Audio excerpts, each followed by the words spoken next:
Hello, good morning. As he said, my name is Bimi Ibok. I am the studio director at Nogin, and I'm very excited to be here with you today.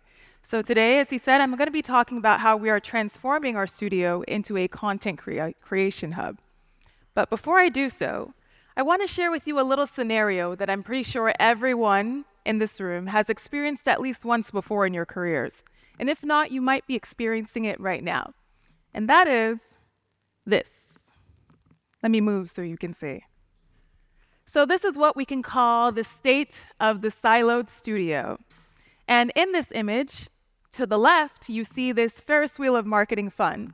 We've got different brand touch points and facets of the company like content marketing, email marketing, SEO, SEM.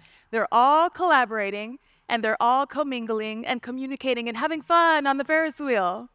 And then there's our studio.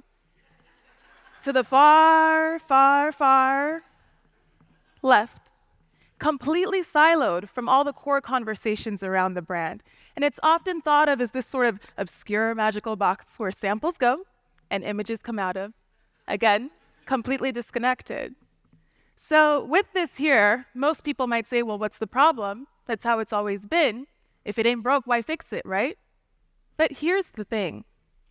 Within our studios, there exists so much power and potential, so much personality, technology, and talent that can be more deeply tapped into in order to solve some problems that our friends on the Ferris wheel of marketing fun might have. Right now, we are in a space where we are trying to connect the studio more with this Ferris wheel, at least at our studio. And I'll tell you a little bit about our studio and our company. So Nogin is an e-commerce tech solution. We provide results like e-commerce video, lifestyle photography, PDP photography, and of course, PDP videography and photography as you see here. We do this for a number of clients. Here are a few of them. We've got Hurley, Junk Food, Justice, Scotch and Soda, so on and so forth. Now, when I first joined this company, I instantly identified an opportunity for us to deeply dig and kind of just utilize more of the studio's resources. I envisioned a world in which the studio looked a little bit more like this. We had a seat on the fun ride. And here, we had more visibility to the needs of our clients. We had more visibility to the certain deadlines for campaigns and collections. And here, we are collaborating. Again, we're commingling with our cross-functional teams. So with this as the vision, the first natural step to get here is to ask a simple question. What's that question? What does our brand need? What does your brand need? So with a few meetings and a few conversations, it was very quickly clear for us at Nogin that we needed three things. Number one is that we needed versatile content, because as we all know, content is queen, and she's a very hungry lady. She's a hungry lady, and she likes to be well fed. The second is that we needed scalable resources and scalable processes. How can we increase and accelerate our processes without burning through the budget and burning out our team? And then thirdly, we knew we needed relatable marketing, because as we all know these days, consumers don't want to be sold to, they want to connect with. So, with these three things in mind, we now knew that the next natural step was to transform our studio into a content creation hub in order to solve these problems. So now at Nogin, we're doing this in three key ways. I'm going to break them down one by one, and I'll start with the first. The first is that we are diversifying our studio skill sets. We're doing this both operationally and creatively. And I'll start with operational. So for many of us in the room, we've been tasked with this responsibility to do more with less and provide champagne results on a beer budget, right? And it's not the easiest thing to do. It's not easy, but here's the thing. I think this is simply a reflection of the current state of our industry. You know, over time, within the last couple of years, there's been so much volatility, this sort of expansion and contraction repeatedly over time, to the extent that it's clear that our teams need to be agile and nimble in order to respond quickly to these changes. So it's not the easiest thing to do, and I also don't think that it is a sustainable approach to long-term success for the company, and if it is, your team is probably burnt out. But In this period of time, there exists an opportunity. And I personally love that word, opportunity. There's an opportunity for us to reskill and upskill our teammates. And this is something that can benefit the company, but it also benefits the individual as well because it allows for them to be a more well-rounded creative professional. So here's a stat that quickly supports that. There was a Gallup poll taken on US workers across the nation, and in it they found that 71% of workers noted that training and development increased their job satisfaction. And then additionally, 61% said that those two things are an important reason for them to stay in their jobs. So let's see how we're implementing this at the studio. On the screen is a recent release for one of our campaigns, our client's spring collection. And in it, you see models standing on top of Mylar-covered platforms, and behind them are 30-foot LED screens broadcasting beautiful seascapes, landscapes, so on and so forth. So for a campaign like this, we would ideally just outsource to a freelance team for two reasons. First is so that our studio team could solely focus on PDP images, and secondly, this was simply based on the brand's preference. Well, in this case, for this shoot, the brand preference needed to take a back seat to the brand's budget. So we're met with this challenge. How can we produce stellar results, but while keeping one eye on maintaining the budget? Here is on the screen a little bit of BTS for you from the day. And then to this side, I'm getting tripped up because left, right on the stage and you guys. But on this side, we have two lists. The first list is a shorthand abbreviated list of the people that we would hire as freelance for this photo shoot. And then to the right is the same list, but highlighted in blue are the team members that we brought on from the Nogin studio. And there were a number of benefits in doing this. The first is that we saw a 15% reduction in the cost of production for this shoot. And then additionally, the time that it took to convey messages and sync calendars and communicate, it was a lot shorter because a lot of our teammates were already in-house. I didn't plan to know this earlier, but in conversations that I've had during this event, another added benefit is that these team members already have a vested interest in the success of the brand. And so it's a lot easier for us to be on the same length here, or wavelength rather. And then lastly, as I mentioned earlier, this is an opportunity for the teammates to expand their skill sets, for them to practice certain techniques and strategies that they would not have had the opportunity to otherwise if they had remained within the confines of the studio. Now, I do want to note that there is a special place for our freelancers. I don't want to say that this is going to completely eliminate our collaboration with freelancers totally, but I do appreciate that this can allow us to lean into this sort of strategy in case there are times that we need to maintain the budget. All right, so let's talk about how we are diversifying our creative skills. So now that we have a seat on that Ferris wheel, we're now collaborating and we're communicating with different teams like the art directors, the brand managers, the social media marketing team. We have more visibility to when things are being launched. And then again, with the art directors, we have an idea of what the visual direction should be. And so here's a quick example of how we're expanding our skill sets creatively. This image here is what we would ideally produce in a half-day PDP shoot. We would shoot the samples, pack them up, and then send them out and call it a day. But again, now having insight to certain holes or content holes that the brand had, we knew that we had the capacity to fill those holes using the studio's resources. So what was intended to be a half-day PDP shoot, we started with that, yes, and then at the top row, we got a few lifestyle flat lays, and then with the second half of the shoot, we were able to go to a nearby location with a quick booking of a few models and get a mixture of content, both high production and low production. I want to talk about low production in a little bit because I don't think we talk about it quite often in here, but it's a very, very vital part of what we do in terms of selling to your consumer. So a few highlights in this process. Low production, things like GIFs, Reels, TikToks, so on and so forth. These are things that deeply connect with this consumer. These are things that they can find relatable. And so in us being able to stretch our content creation, we're able to quickly grab a phone, or one of the team members are able to quickly grab a phone and get behind the scenes content and create reels and fun things that resonate with the consumer. And so now, this is wonderful for the studio because now we're no longer this sort of tactical resource. We're now expanding and moving on to being a strategic partner for the company. And then last thing to note here, I loved seeing this because this is important for me and my team. We saw a 25% increase in the creativity and the collaboration amongst our teammates. They were more engaged, they were more inspired by the work that they were doing. And not only were they doing this well in lifestyle, this now also translated over into the PDP work that they were doing. All right, so that's the first step that we're taking to transform our studio. I'm going to talk about the next, which is investing in the right technology. Now, this is naturally going to look different for every company, but at Nogin, this is taking shape in the form of CGI and AI. So let's start with CGI. So right now, we're looking to CGI to transform our 2D images into realistic 3D renderings of our clients' products. Now, this is an image that we've generated just for demonstrative purposes to maintain the anonymity of our clients. But on the screen, we've generated a popular photo completely as a 3D image, and then we took some 2D images of our clients' products, rendered them into 3D products, and then applied them to the photo here. And as you can see, you're able to see the scale of the product, you're able to see the texture, the way the light hits it as it filters through the window and into the room. And this is great for us because it then allows for us to create an inspiring setting or showcase of the product.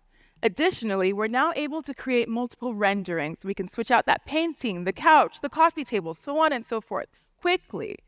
And we know that if we were to do this physically, it would take a considerable amount of time.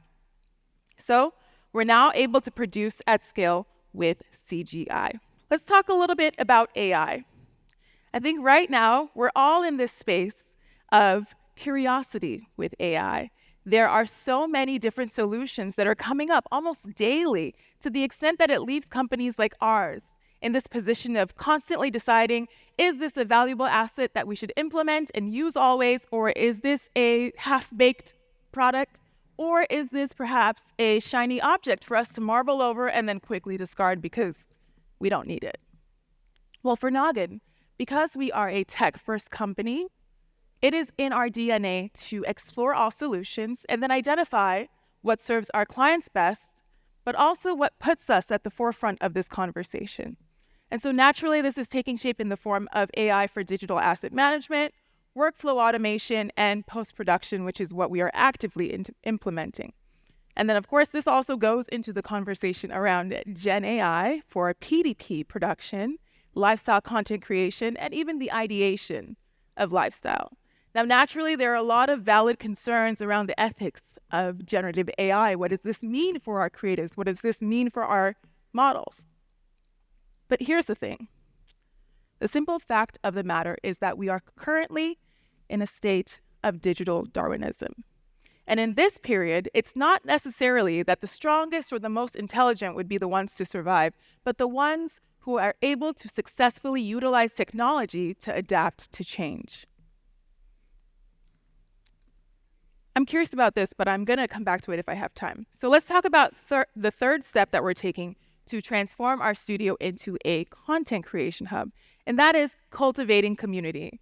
Now, this one I love so much, and I love it because right now it exists within our studios. We just now need to shine a little light on it. So I think this one, I'm going to do it as an activity. I'm going to show you a campaign for a denim wear brand, and I'd like for you to join me in reimagining this campaign with this objective in mind, this objective of cultivating community. So here's the campaign. It is for a tall women's wear line. They carry denim, obviously, and they have inseams from 35 to 37. And they're also size inclusive from sizes, I think, 0 to 24, thereabout. Now, I can easily see a world in which we are reimagining this campaign and actually replacing the model with your everyday shopper, be she a size 2 or a size 22, kind of replacing her and highlighting her and letting her be the star of the brand. Now, this is a great strategy because it then allows for the studio to become a storefront for the company. It pulls back the curtain a little bit and invites the consumer into your experience. So yes, noting that the studio can be a storefront, and it also allows for the studio to be a brand touch point. It's an underutilized opportunity that currently exists in the studio. Now, in addition to this, I would take things a step further and create certain photo zones and photo ops within the studio for the people to generate UGC on their own during the shoots. And we know that this is feasible because this is already a natural part of our shoots. As you can see, we have quite a bit of BTS from our shoots. And so why not utilize it to the benefit of the brand? And something to note too, I'm sure we all know that it is highly effective in marketing solutions. 84% of people are more likely to trust brands if they use UGC in their marketing efforts. And so here we have a little bit of a community going. We have the shopper at the forefront of the brand. We have them inside our studios communicating with our teammates. And then we have the opportunity to get UGC. I'm going to share with you an example of a brand that did this well. This is Pixelz's holiday campaign. And so for this campaign, they put out an ad, if you will. They broadcasted on their social media platform saying, hey, come one, come all, if you are interested in featuring or starring in our holiday campaign. And so they received responses by the thousands. And then they narrowed it down to 30 people. And here are some of the images that you see here. So naturally, these are beautiful images, of course. And I would take things just one step further and create those photo op areas in the studio for them to sort of create their own content, create UGC during this photo shoot. Now, an unexpected benefit from doing this is what you see on the left here, residual UGC. Because even after the campaign is shot, even after it's released, these participants of that photo shoot, they went back onto their social media platforms, sharing their excitement around the involvement of this campaign. And I think I'm going to highlight these two here. This is just another example of another brand that did this successfully. So this is a women's wear line that was releasing a bridal collection. And for it, they invited 7 brides whose weddings were postponed due to COVID. They invited them into their studio to be the stars of the campaign. Now, I'm a little nosy. And so I wanted to see how this performed on social media. And so I did a little bit of a deep dive, and I went to the area in which this was released. And it was interesting to note that within a 2-week span of content being released, this performed 75% better than anything else that they had posted. And so this is proof. It's clear that it's generating conversation. It's generating excitement around the brand. And again, this is something that our studios can provide if we're given the opportunity to. So a few benefits. This now, again, allows for us to have an interactive and informative experience. So I love this GIF here. This is a GIF of our lead stylist. She's affectionately called Tiny Liz. And she's here with our tall model. And again, I can easily see a world in which we replace the model with your everyday shopper. They're interacting with Liz. They're learning about the product, learning about the brand. It kind of humanizes your brand a little bit more, and it gives them a different angle for them to understand your brand more intimately. So going back to the benefits, yes, we are making an interactive and informative experience. We're also now increasing the affinity for your brand. And then lastly, as I mentioned earlier, we're creating UGC, but it's branded because this is now in a controlled setting that you can control, obviously. Now, naturally, there are a couple of things to consider, like the logistics. How would we plan for the budget? What does safety protocol look like? And then things like even KPIs. How would we measure the success of this campaign? Now, with all these things to consider, the simple fact of the matter is this. Again, there's a lot that exists within the studio that can be tapped into to help our brands produce great content. And it's beautiful because only the studio can provide something like this. So those are the 3 steps that we're taking to transform our studio into a content creation hub. And as we're doing that, we're seeing this beautiful world unfold right before our very eyes. A world in which we are redefining what it means to be image makers, and then replacing strategy and technology and innovation at the forefront of what we do in our studio. And I invite you all to do the same. Have a seat on the ride within your companies. Expand your connections with your cross-functional teams. And as you do so, you'll find that there's benefit in doing this. And then when you're on the ride, you have to notice this, that as that wheel is turning and turning, your view is always consistently changing. So allow your perspectives to follow. Allow your initiatives to follow with that changing vantage point. Actively seek out opportunities for you to evolve your studio, because that is the true catalyst to growth. and success. Thank you. That does look like a fun Ferris wheel. Yes. I definitely want to jump on that. Use this to start asking, which you already have. Fantastic. We're getting going. All right, ready? First one. How to advocate for your studio team to join this Ferris wheel from the studio side? I love this question.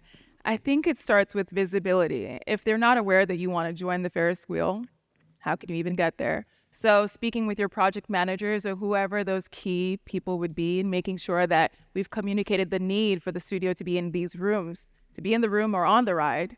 Once they have that awareness, they can now start adding you to the calendar, or whatever the case may be, in order to have more visibility to the needs of your brand. So, yeah. I'm curious, are there folks in this room that have joined the Ferris wheel for their own company with the photo shoots? With the photo studio, awesome. 3, 4. That's great. Awesome. What do you hear from brands about investment in short form content versus PDP? Is there a diversion of budget from PDP towards short form? Certainly, there is. There's certain strategies that we're utilizing to do that. I'm on a stage, so I can't release them at large. But there's certainly an interest in us diverting the investment into short form content versus PDP. Yeah. I loved some of the stats you shared. What were your resources? Which one specifically? Because I think I shared about 3. So there was an activity that was done specifically for Reformation to see how well their content performed if they were generating UGC versus their PDP images. And so that specifically was the core content that I utilized for that source. Yeah. Great. Okay, on average, what percentage of cost reductions are brands seeing with this more innovative approach to content creation? Cost reduction in terms of the production of the cost or overall? Show yourself. Just kidding. I'm just kidding. I'll answer that question. On average, what percentage of cost reduction are brands seeing in this more innovative approach? I think the example that I shared earlier of our studio identifying a reduction in the cost of production when we had our in-studio team be the content producers. So I would say maybe 20%, 15 to 20, thereabout. Yeah. Okay. Awesome. What is the biggest focus this year as a content creation hub? AI. That's the answer to everything, right? Right now, I think we're now in a space where we are trying to elevate our PDP. I love the talk that Carlos had earlier about a more elevated approach to our PDP images. And so that's one of the routes that we're taking, it kind of making it inspirational for the brand. And then leaning, of course, into our consumer, because as I noted with our last slide, there's space for us to involve them in our processes. And so there's a lot of opportunity, a rich opportunity there that we're tapping into. All right. Has any brand placed a pop studio in a store or showroom to create UGC within another brand environment? This is a new venture that we're working on. So if you follow me or you join me on LinkedIn, please do, as you actually mentioned earlier. We have this in the works, so please let's connect on LinkedIn and I can show you what we're doing. But I know there are a number of speakers and a number of people in this space that have had an experience doing that. So it's coming for Nogin. All right. Yeah. Use your badge. Follow. Right. If you had a magic wand, what would be your wish for your studio? Ooh. So many. I think beyond having a smooth process for sample coordination, because samples can be a headache for our process, but I think it would be a full understanding of what the team does and can do, more specifically what the team does. You know, for a lot of our marketing teams or our brand teams, because they don't have a full understanding of what we're capable of, they're kind of like, yeah, sure, whatever, get this done by Monday. No, I'd like for you to have visibility to what it truly takes to get this done by Monday. Yeah, absolutely. You just push a button, right? And it happens. Basically. Yeah. Easy peasy. The magic button. The magical box, right? Yep. Okay. It seems that the most successful UGC involves more mid-range price point brands. How would you recommend high price point luxury brands utilize UGC if the intent for those brands is to create a more aspirational feel? That's a great question because for us, our clientele is definitely the mid-range clients like Kenneth Cole or Hurley. But for a luxury brand, is that the solution for your brand? I think that's the first question. Maybe that might not resonate too well with your consumer. For us, we're identifying that that's what resonates with ours, and so that's the solution that we're taking.